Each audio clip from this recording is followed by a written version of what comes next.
This is the former Burlington Northern and Santa Fe Railroad Swing Bridge. Now was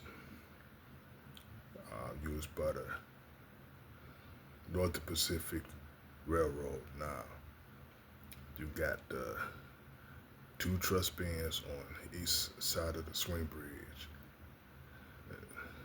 built in 1913.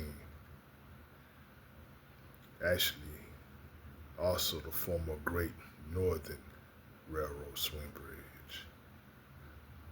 And now it's abandoned.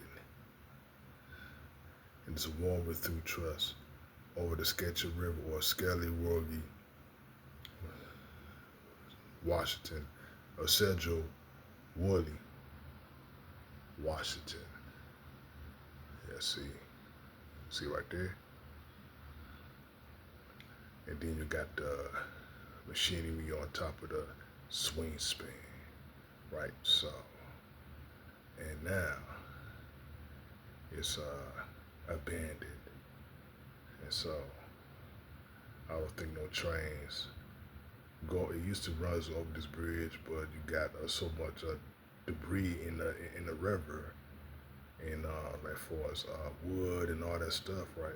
Because I seen it, the actual pictures of this bridge, that it's like that. So, and now it's abandoned. It was built in 1913, but it's abandoned. I don't know if they removed it or not, but I believe it's still there, abandoned. Across of the Skagit River in Sedro, Wolley, Washington.